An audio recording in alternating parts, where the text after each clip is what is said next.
Good morning, everybody. Morning. Glad that you're all here, bright-eyed and bushy-tailed. This is my friend Mike. Tippy. Hi there. Whoa. So I'm going to ask Mike a bunch of questions, but as we talk, make sure that you're preparing mentally or physically writing down some questions that you can ask him in a little bit. So Mike, thanks so much for being here. Of course. As we get started, what I'd love to hear first is like a 2 or 3 minute history of where were you at when you graduated from college and how'd you end up where you're at today? 2 or 3 minutes. That's the condensed version. Or 4 or 5 minutes. I was going to say, we can get into the expanded version, as I say, because really, in hindsight, it would have started back growing up much earlier on the farm with some of the lessons that were taught there, playing Monopoly with my older brothers. Sure. Fast forward into high school. That was really the time when I first started trying to figure out what I wanted to do with my life and what job path it was going to go, trying to figure out what college to go to, what major to study. The one thing that I knew for sure is I wanted it to look something different. And I had no idea how to define that. I just knew it had to have some sort of sense of adventure, some sense of autonomy, control for my future. Get into college, still didn't know where I wanted to go. Started out with mechanical engineering just because I liked math and science types of studies. Quickly realized that didn't really check the boxes for adventure, for cool factor. And so I kept the math and started going more in the direction of finance. At that time, I was getting more interested in investing, reading books like Millionaire Next Door, Rich Dad, Poor Dad, those types of things. Still didn't know what that was going to end up looking like. And then it was actually the Air Force that came recruiting to college, and they wanted to talk with math and science and engineering types of majors for pilots. And so that was the very first thing that tripped my interest. It checked the box for adventure, for cool. Thought that seems a lot more interesting than what I was currently contemplating doing. Right. Started to learn more about what that looked like and realized pretty quickly that a 10-year commitment after the flight training was done didn't meet the autonomy requirement. Sure. And so I didn't end up going that direction, but started taking flight lessons, and that's what laid me down the path of aviation. And so that fit a lot of the things. I knew I didn't want 9 to 5. I wanted to explore, and especially private aviation met a lot of those things. Ended up as a charter pilot out at Silverhawk Aviation. Grew up through the charter side of the business, so became King Air captain, jet captain, company instructor, chief pilot, director of ops. But then also along that path in parallel, got involved on the accounting side of things. Okay. It was early on when I was a King Air pilot. This involved very exciting types of trips of flying to western Nebraska and sitting all day in Lexington and North Platte and Holdridge and such, and was just sitting there all day. And the company accountant had quit, and so the general manager at the time just said, "Hey, you have a business background. Are you interested in doing this?" And thought, how hard can it be? It's money in, money out, stick it in the various buckets, and it's something to do while I'm sitting in middle of nowhere, Nebraska. And so started down that path. It was more involved than just that. And so quickly got a bookkeeper to help with the actual daily transactions, but then ended up still directing a lot of it, becoming the CFO. The path towards actual ownership, though, was a little bit of a non-linear path, as it usually is. Yeah. Is that there had been several ownership transfers over the years. At the time, by the time I was chief pilot and accountant, it was owned by a group out of state and local management that I was not a huge fan of. And so I was starting to look at other options. I was actually looking at starting a competing business. Had formed the LLC, was starting to talk with customers, starting to talk with some of the aircraft owners about them coming over with me. And it was one of those owners who, at the same time, unbeknownst to me, was also working to buy the whole company. And so by the time I got to asking him if he would want to move his airplane to my new entity, he said, "Hold on, actually I've got something better in the works. Yeah. And then when he completed his acquisition, it was an immediate discussion of, hey, I don't want to do this for very long. He was pretty much just stepping in to help rescue it after 2008, 2009 challenges.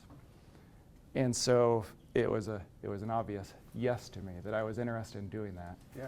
Gave me about a 5-year dedicated mentorship period, so that when in 2015 he said, hey, I'm ready to step aside. Are you ready to own it? It was a pretty easy yes. Yeah. You're a really calculated guy. Like your brain just always is working through these things. What kind of tipped the scale that said, yeah, I think I could do this thing? Yeah. Like I'd said, I really starting in college, going through some of that thinking through control of my financial future, was very interested in something that would help me dictate that. When it wasn't yet apparent that there was the path towards ownership of the whole company, started down the rental house path. And so I had a couple rental properties, had that entity, so I was involved with having an LLC. Similarly, on the charter side of things, seeing some of the decisions that other pilots were making, there's a lot of variables that go into choosing how to fly a given flight. It might be the fuel price, the tailwinds or headwinds, the cost of the time on the airframe, the temperature at altitude, the weight of the airplane, the power setting that you use that trades off all those things. And I was seeing a lot of dumb choices being made. Charter margins are very small. And so if you choose the wrong altitude to go cross country, it might cost an extra $1,000 versus just going a few thousand feet higher. And that might be most of your margin. Not all pilots could weigh all the variables to make that choice. And so went with a friend who did the programming, and we started another company called Flight Optimizer that would automate that decision making. And so kind of had that framework already of I can do these things. And then really it was just living in the business and seeing what that actually took that led me to think, oh, I can actually create an alternative rather than working for these guys. I could do a smaller, simpler model that would let me control my own future of it. Okay. Circle back, so you said in high school, you're like, I'm not sure what I want to do. Yeah. You go to college, you're in math classes, am I wrong? Like you were in actuarial sciences? No, it was just straight up just math. straight math? Math was the major in finance. So And then you had found those dual flight. paths. Then you found this passion in flight Yeah. because the Air Force was like, we want you. Mm-hmm.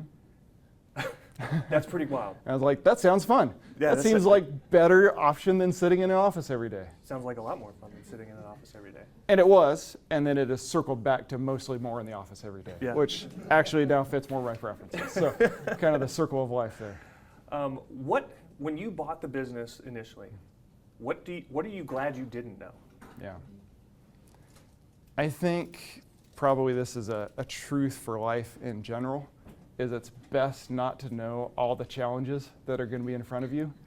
Especially at the time, I lived very much in the future as a calculating person. Mm-hmm. And so I think if I had some sense of all the ups and downs that go with any type of business ownership, life in general, right. I would have been so paralyzed with trying to think through how to handle every one of those. Mm-hmm. And even if I would have solved every one of those, it probably just would have created a whole new set of challenges. Yeah. And so, in a sense, ignorance is bliss, or maybe the better mentality is more of along the paths of a stoic principle. Like, I'd say a common theme has been books that have set off further cascading chains of learning. Sure. And so one of those would be Meditations by Marcus Aurelius. And just that principle of focusing on today and not necessarily trying to avoid the challenges of the future, but just trying to create the mental strength and the character to handle whatever those challenges may be. Right, right. What's another book or two that really was transformational for you? You know, not necessarily business books, but life books. I'd say another example would be Outlive by Dr. Peter Attia. Yeah. Kind of has a holistic view of how to maximize health span, not just lifespan, and some of the big picture things that are involved with that, of lifting heavy things. He has probably one of the best distilled versions on nutrition that I've read, of take out all the noise of different diets and what does it really boil down to, what's important. Sleep, how that steers everything in life and most of our outcomes later on in life. So that's a key one. Awesome. One that I'm going through right now is, I forget if it's either the 5 Pillars of Wealth or the 5 Types of Wealth by Sahil Bloom. And his really is talking about the phases of life and the tendency to go all in on one aspect of it. So in this setting, it might be about business or success or wealth to the exclusion of everything else. And his picture is more about it, not that it's going to be this equal division. It's not. But a better way of thinking about it is more like turning the volume up and down to where it's a spectrum. And so as you look at the different pieces of life, being financial is one of them, but probably the lesser. And then the others being social connections, mental health, physical health, whatever the 5th one is. Going through the seasons of life and dialing each of those up and down, but never to the exclusion of the rest of them. Sure. Okay. Now, you said, like, you can't know everything that's going to happen. Even if you had known everything that was going to happen, it might have discouraged you from taking those, taking some risks or jumping into business ownership. What are 1 or 2 things, though, that you're like, it would have been nice to know about? Certainly, yeah. A handful. I mean, COVID, obviously. Yeah, that blew up everything. We can dive into that a little bit later. I'd say maybe a narrower business piece and then a broader life piece. So narrower business would be, because I did finance and math and calculate outcomes, I enjoy doing things like present value of investments and what's an ROI on a given thing. That given thing might be buying a new airplane, building a new hangar, hiring more pilots. Those things are easy if you know the variables. The problem is that those variables never stay the same. And so I would say the advice to the younger self would be, rather than being so sure about what those variables would be and saying, hey, make this investment and you're definitely going to make this. You'd be a fool not to do it. Right. Or the flip side, if you don't hire these pilots, man, the opportunity cost of what you're leaving laying on the table, you'd be a fool. But then the variables of customer demand or whatever else, interest, changes. And now the whole model falls apart. And so I would say maybe now older, more cautious would be invest based on current profits, invest based on a solid baseline, rather than having it all be aspirational. Sure. And gambling what the current thing is for whatever that future possibility may be. Sure. How many, like, if you were going to ballpark percentage of, I nailed that ROI calculation, or future value, et cetera, what's your percentage of success rate? What's your batting average? The thing is, you can be right 98% of the time, but if you miss a couple really big ones, the other 98% don't matter. Right. So pretty darn good on average. But from some of those, slightly above. Slightly above 0. Okay. Love it. Let's dig in a little bit deeper into, you mentioned COVID as one of those really big challenges. Yeah. What happened in the business around that time? Everything happened. We got to experience both ends of the extremes of business experiences from that. So like many coming out of, well, actually I have different layers of this. Going back to when I had first bought into it, 2015. The intent was always to build a portion of the business, maximize that value, sell it off, live a different type of life. Right. And so that originally Silverhawk had both the flight portion as well as the care and feeding of the airplanes, the maintenance of them, the fuel, the hangar, storage, ground service, those things. And so the fuel and maintenance pieces had less growth potential. That's more of what the local market of census of aircraft can do. So that was the opportunity. Maximize that, sell it off. And we had done that. And we felt that like we had pushed it. Multiples on the fuel side of the business were historic highs. There was a lot of consolidation going on, and had an agreement to sell the business. And in fact, we as a company had celebrated the selling of that business.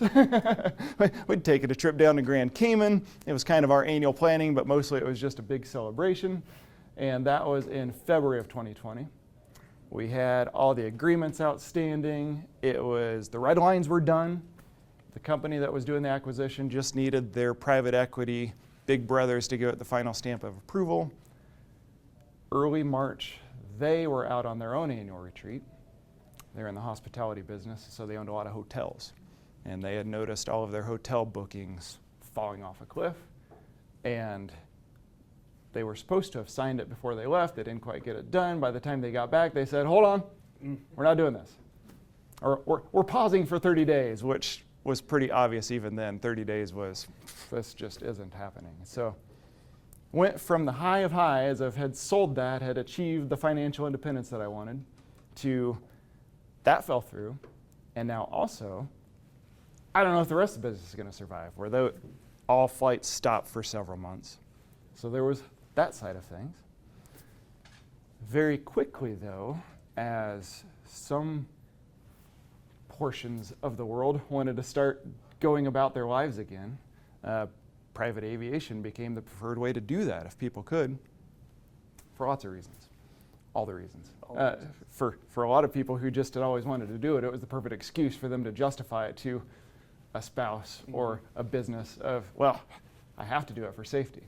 And so in general, the industry just skyrocketed, which you would think would be great, and it would be for a single business, but not for a whole industry, at least in our experience. When a whole industry does that, now it means that everything that goes into it is scarce, which means all the prices skyrocket. So that happened where you couldn't find planes to buy, so we couldn't grow the fleet. You couldn't fix planes because the parts weren't available. Didn't matter because there weren't enough mechanics to do the work anyway, which also didn't matter because you couldn't hire enough pilots to fly it. And so now where business demand was up 30% from 2019, which is huge. The business doesn't change that much. Now that was the worst evil in that just to take care of current customers, we're moving airplanes around empty at our own cost, which just destroyed our margins. And so went from not enough business to way too much business to being able over time to account for that, but all the cost inputs have doubled by this point. Over 18 months, 2 years, maintenance costs are full on double, pilots costs are almost there, insurance, all those miscellaneous things going up 30, 40% per year. And on the flip side, what I had considered one of my bigger successes in locking a lot of our customers into long-term stable contracts was now the biggest weight around our necks. We only had 5% cost escalators so that's what we were able to do for a third of our revenue versus doubling of the costs. Yeah.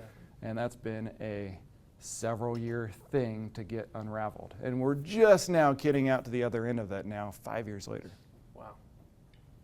Where do you see the industry kind of headed in the next 3 years? I don't know how far out you can look, because just something like COVID is so disruptive. You're right. Because if you look too far out, it gets very unknown with autonomous flight and electric airplanes, and who the heck knows when the technology meets the regulatory environment. The technology is going to get there way before the regulators are going to be comfortable with that, or the general public's going to be comfortable with that.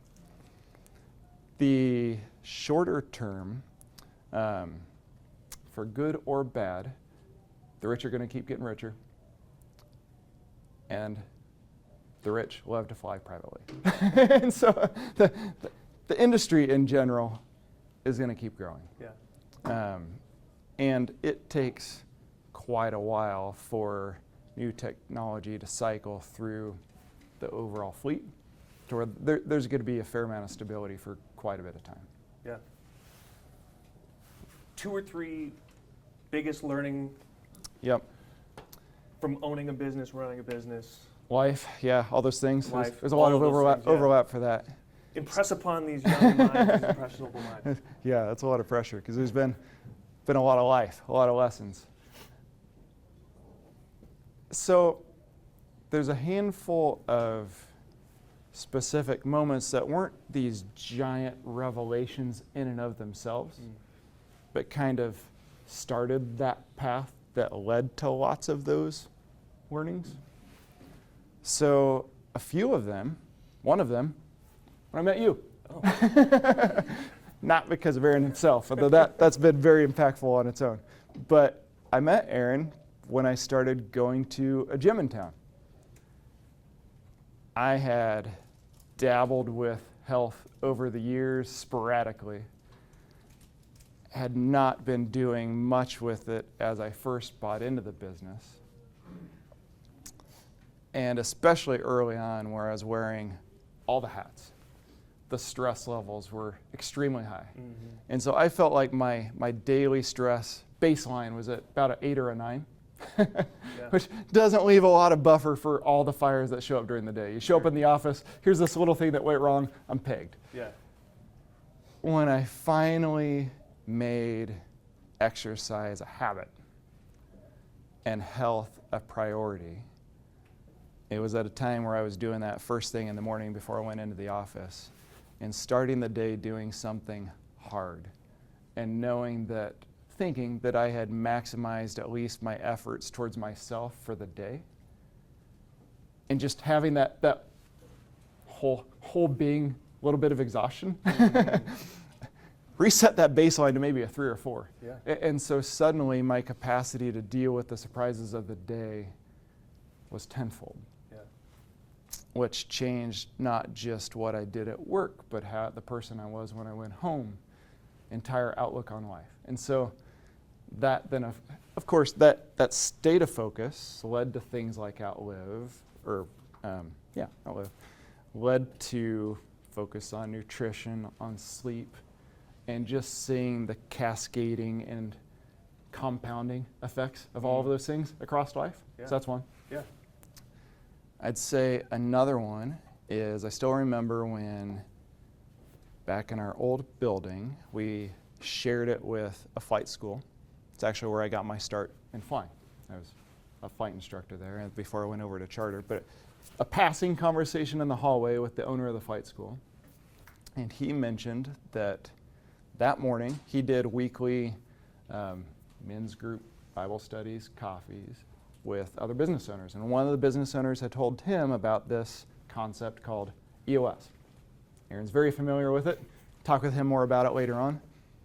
Entrepreneurial Operating System. And so it is a kind of holistic approach to how to manage and go about thinking how to run small to medium-sized business. Mm-hmm. Fair enough summary? Yep.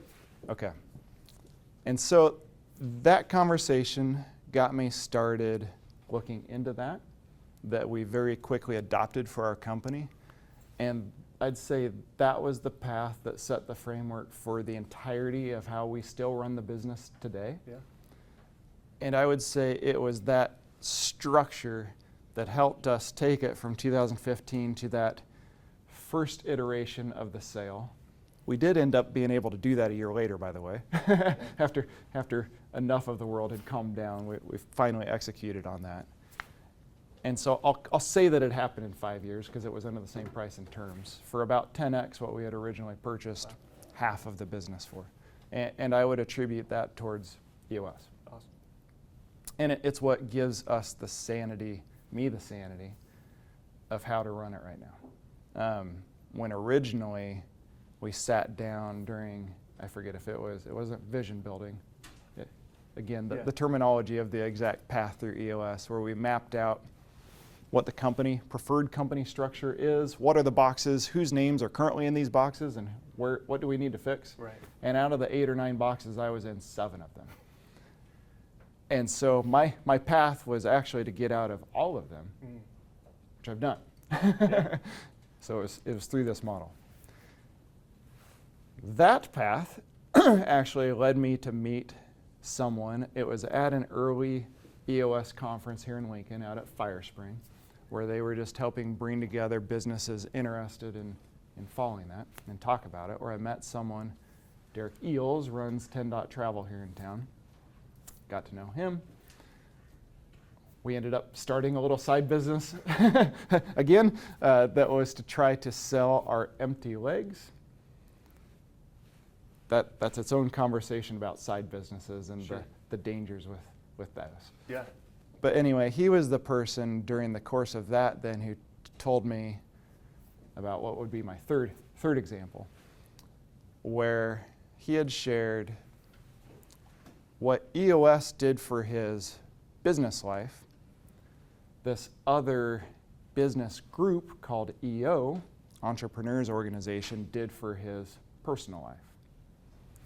And so it's a lot of things. It's a global organization that has some global events, some national events, regional, but most of our interactions are on a state basis, but then even more than that, in a small group of 6 to 10 people that's essentially a support group to where we're all in different industries, and yet we all have people as customers, people as employees, families, social things, to where 90% of the challenges that we face are the same.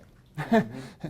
And so just having that type of a group where some of their core pillars are confidentiality, first of all, to where you can share everything, and explicit non-judgment on any decisions, no pressure that you share something that I have to feel like I need to justify my decision. It's just, nope, you share where you had maybe a similar experience or a similar feeling.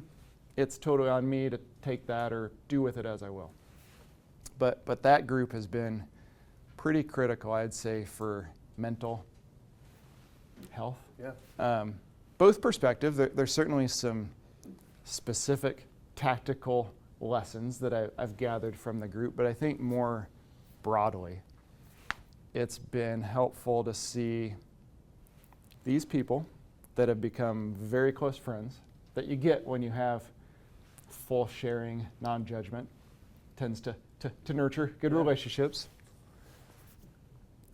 But seeing what are on the surface extremely successful people and businesses that most people would think they've got it all together.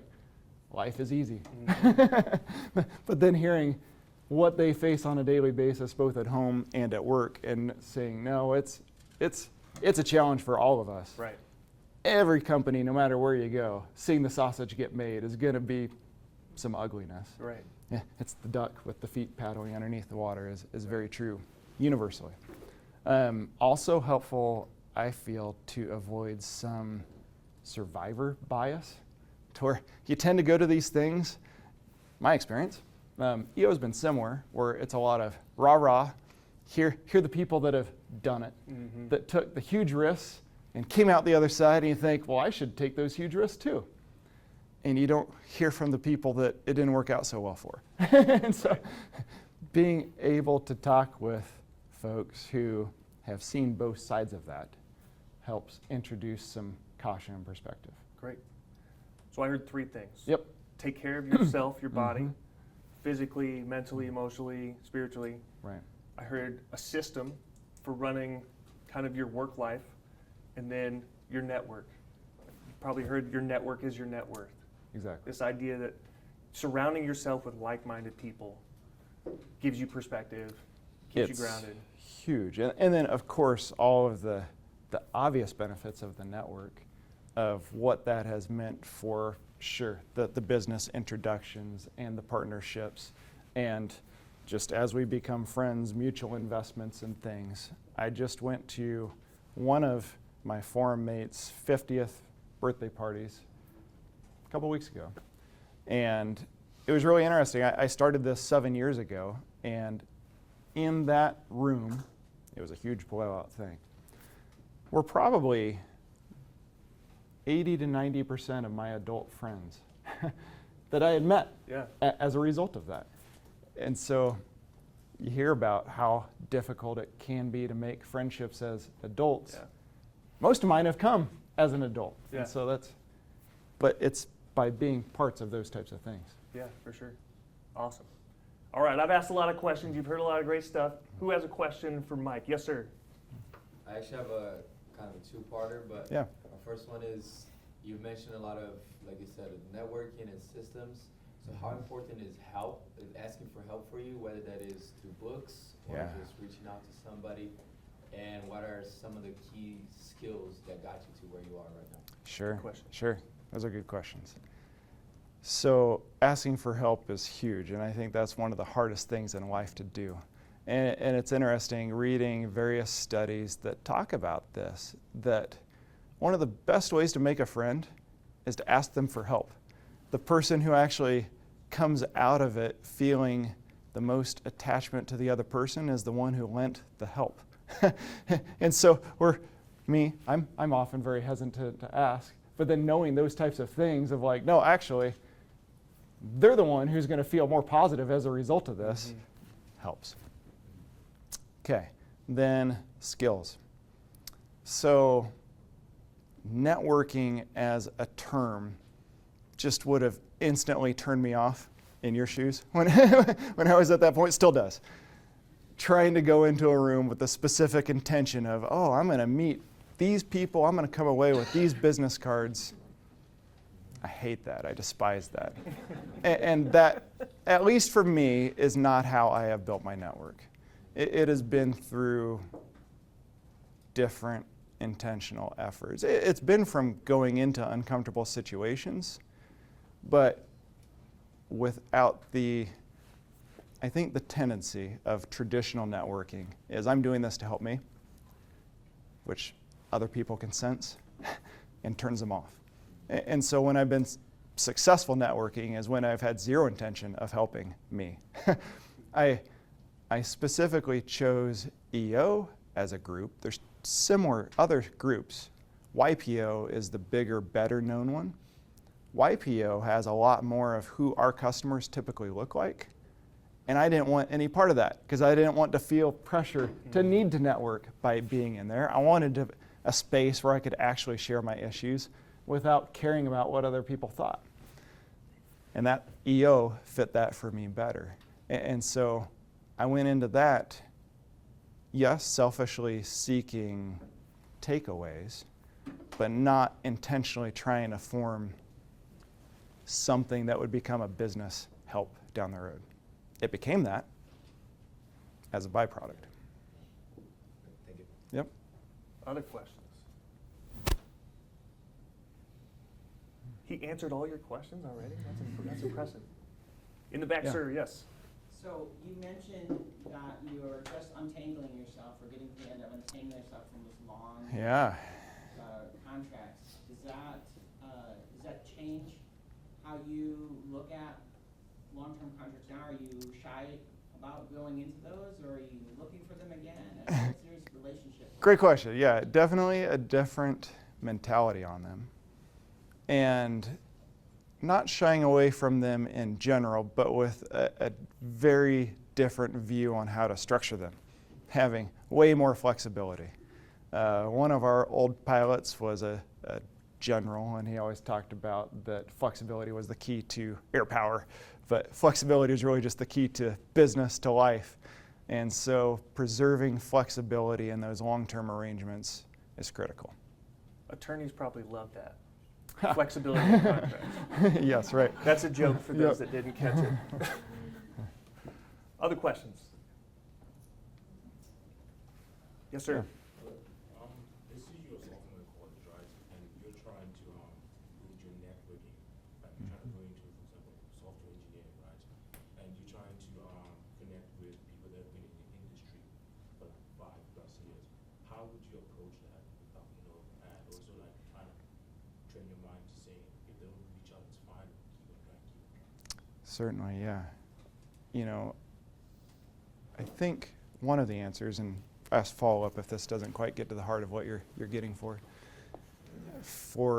networking, again, similar to what I had said before, is that my best approach has been going and finding places where I sought to learn and I sought to help others and let the networking do its own thing.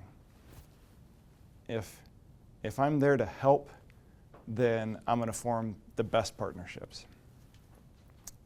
Mentality, I could speak for quite a while about mentalities and my own personal perspectives on what it takes to be successful. I'd say, like looking at my EO forum, definitely a common theme is a sense of both independence, not settling, and persistence. And so I see so many times with, for example, employees or coworkers that they're seeking something, say, from a government regulator or an answer from a vendor on this part that's not working properly. And they get an initial no or this can't be done, and they stop. That just drives me crazy. It's almost very rarely in any type of negotiation, and those interactions are a form of negotiation, is the first answer the final answer.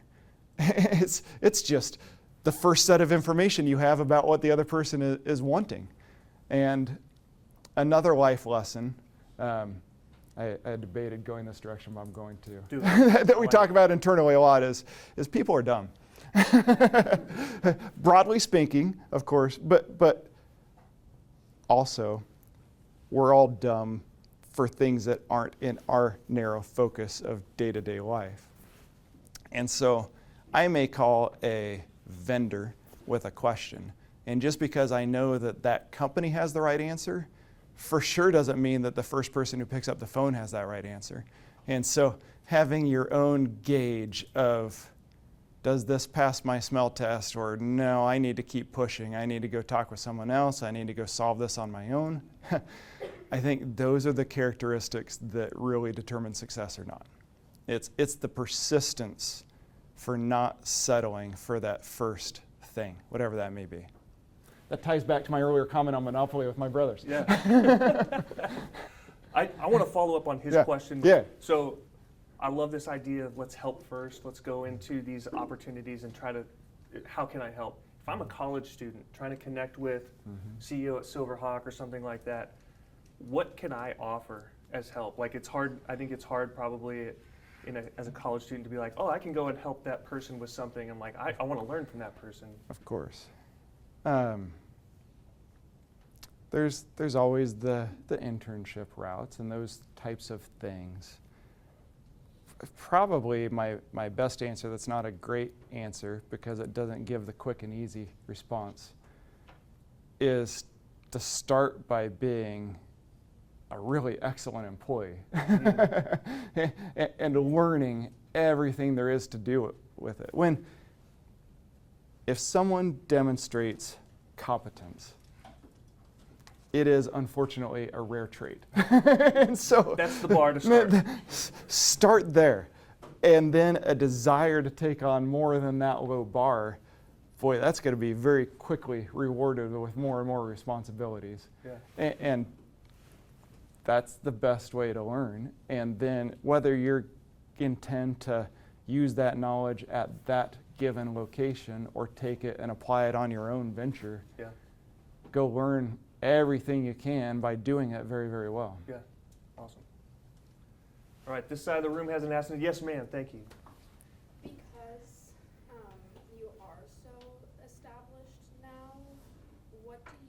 see as, I mean, other than economic growth, what do you see as growth for yourself and for your company? And along that same line, where do you see yourself or your company in 5 or 10 years? Sure, yeah. I think that gets to that 5 types of wealth question, is what does growth look like? And that's more about, for this phase of life, which of those pieces am I trying to turn that volume knob up for the next 5 years? I'll hedge that with saying, so established. In business is still always a moving thing. However, definitely the focus for me next 5 years is keep that doing its thing, keep that growing, keep that maximizing what it's capable of doing. But I have younger kids. I've got an 8 and 11-year-old, and so I know this is my time with them. That's the knob that I'm trying to turn up the most. Close second is own self-development, both physical, mental, spiritual, those types of things. Both for now, because I've seen how much that does to my day-to-day life. I am 4 times as effective the next day if I just got a good night's sleep or if I ate well, those things. But also, 43 now, thinking about 40 years from now and what do I want to still be able to do and preparing for that now. Absolutely. Yeah. You mentioned that you have, that you're kind of a support group-ish Yeah. for professionals. Mm-hmm. How did you get connected with that? Was it an official thing or through a friend? Yeah, so that was that introduction with Derek, who had referred me to it. He was in that group, and so he was the one who said, hey, this might be a good thing for you to look into as well. Yep. And then once I started it, then it was the formal application path and a bit of an interview and kind of a mutual, make sure it was the right fit. Mm-hmm. In the back, yeah. What would you say, like, would have accelerated your success that you wish you would have known when you were, like, just starting out? I mean, you mentioned your health, but, like, outside of that. Sure. So it was the question, what were some of the things I attribute towards my success that I wish I That would have known? accelerated it? Or accelerated. Yeah, like, Yeah. that accelerated, like, that Yeah. accelerated. Yep. This is where, when I first started, and I said the expanded version of where I got to kind of started younger. And it was a couple of characteristics that I would give to my parents. Growing up on a farm, it was the amount of work that was involved and what was expected of that. And later on, that, along with, I'd say, the second characteristic from my mom, more towards schooling and my studies, of she knew my potential and would not let me settle for anything less than that potential. Just maximizing that. It wasn't expecting anything outside of what I could definitely do. So the amount of work combined with maximizing capabilities, I'd say later on is what then allowed me the opportunity to buy the business from my mentor. So yes, I was considering a competitor, but also when I bought it from him, this is what was magical, that was very much some good fortune, is he self-financed it all. I paid for nothing out of pocket. It was purely based on his belief in the future success in the business, that would generate the cash flow to pay him. So you say that's luck. And yes, but also luck is where opportunity meets preparation. And so he provided the opportunity, but I'd say the preparation all through the years is what led him to say, I'm willing to give you that opportunity. Created the luck. Yeah. One more question? One more question. Yes, sir. What is the biggest challenge you faced in your career that you really got through? Yeah. The COVID thing and what that did to our pricing structure. That's on the business side. And then on personal side, I got divorced. Happened shortly after COVID. And so combining both of those aspects of the challenge of rescuing the business versus personal challenges of making sure I'm doing the right things for the kids. That, I'd say, like anything in life, it's the challenges that make us stronger. You don't get stronger at the gym unless you lift heavier weights. You don't get smarter unless you're studying harder subjects. You don't get better as a person or as a business owner unless you're facing greater challenges. I've had plenty of opportunities for that growth. Last one. Going back to the aviation industry, I know in private jets, I'm not sure about it, but you guys have like compression cycles and very high, also aircraft depreciate a lot, I think, from other industries. Yep. How do you decide in like negotiating and getting a great deal? And how do you deal with that? That's a really good question. Yes, yeah. So that would be the ROI, net present value types of calculations that help with that. Like a lot of machines, shiny assets, they depreciate quickly, or they can. Historically, they had. But then once they faced that initial depreciation cycle, they were very, very stable. And also, the good thing about airplanes is that they can be productive for decades as long as you take good care of them. And so that's what became the right segment of the market for us. Fits our Midwestern customers' mentality is most of them aren't trying to be in the newest, shiniest thing to show off to their friends. Most of them would prefer that people don't know that they're doing it. This is a tool for them, either for their business or for their personal lives. And so for us, it's finding that 10, 20-year-old airplane that still has 30, 40 years in front of it, make it look new, and then being able to pass along those savings to the customers. That's what they appreciate. Thanks a lot, Mike. Yeah, Appreciate you. of course. Yeah. Thank you. Thank you. As a small token of our appreciation from the Leading Building Leaders team, we're going to give you a little gift. Thank you. And can we have a last round of applause for Mr. Mary?